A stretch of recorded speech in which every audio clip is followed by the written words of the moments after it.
Sveicināts, dārgo skatītāji! Nākamā nedēļa ir godu nedēļa. Katrai tautai ir savi godi. Mums tagad būs jāsvin Valentīna diena. Tā ir mīlestības diena, un tai vajadzētu būt mīlestības nedēļai. Taču labas ziņas, mīlestības nebūs. Jautājums, ko gan mēs varam svinēt mīlestības vietā, ja mums ir uzspiesta Valentīna diena kā svētki? Kolēģi! Mēs varam protestēt pret mīlestību. Jā. To var svinēt, jo tur ir iekšā enerģija. Vēl var svinēt skumjas un bēdas par to, ka mani neviens nemīl. Tagad sākās diezgan tāds interesants laiks. Mēs sākam tuvoties, kā jau es arī horoskopos rakstīju, ļoti transformatīvam laikam. Šis ir laiks, kur mēs tiešām varam uzdot jautājumu, kas ir mana mīlestība un kas man ir šī te Valentīna diena? Vai tai ir kāda nozīme manā mūžā, jebšu man ir obligāti jāsūt kartiņa ar puķīti. Nu, te laikam neko jaunu nepateikšu, bet mīlestība jau sākās ar ko? Ar to, kad es mīlu pati sevi un varu iepriecināt. Ar kaut kādām dāvanām, svētkiem, ko es sarīkoju sev. Un ja man ir garš stāvoklis, es uzaicinu arī citus, un tam nevajag Valentīna dienu.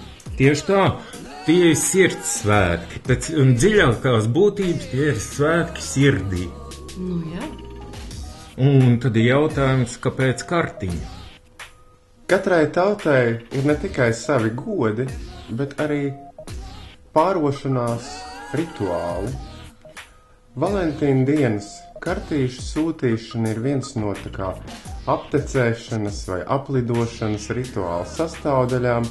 Varētu teikt, jā, ir ienākusi tradīcija ir no sazin kurienes, varbūt viņa nav latviska īsti, bet man šķiet, ka ir viena lieta, ko mēs varam varbūt tā kā piefiksēt, ka jo dažādāki būs mūsu pārošanās un aplidošanas rituāli, jo veiksmīgāka, dziļāka un sirsnīgāka būs turpmākā savienība.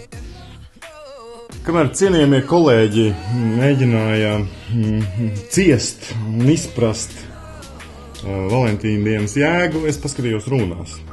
Runas šonedēļ sola daudzas labas lietas, kurām koncentrēties un kurām pievērst uzmanību. Tā pašā laikā sola arī tādas lietas, kas mūs citīs ārā un traucēs labi justies.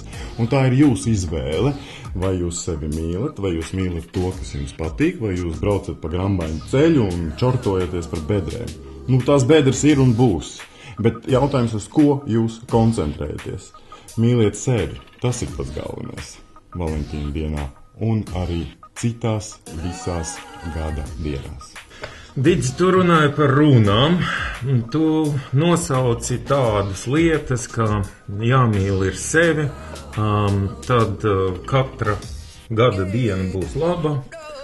Vai tu varētu pateikt, kā tad mums ir jāizturās pret to, ka tagad ir obligāti jāsvin svētki?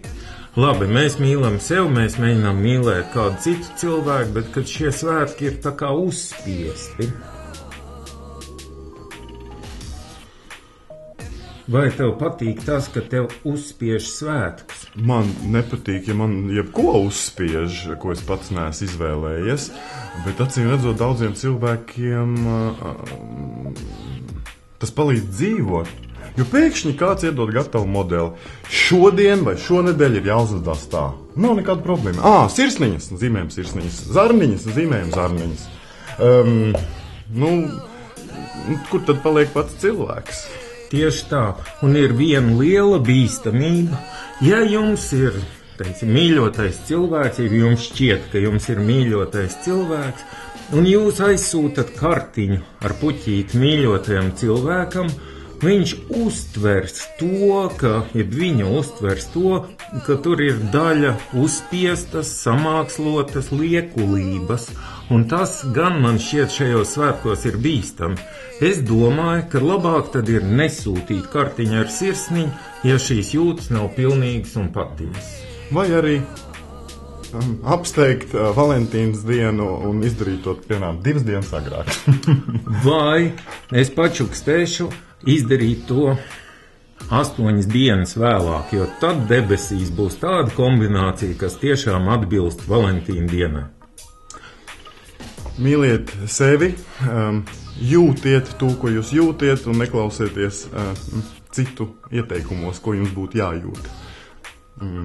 Un tad būs lieliski. Jā, tad jūs vinnēsiet. Noteikti vinnēsiet. Tad jums būs burvīga nedēļa.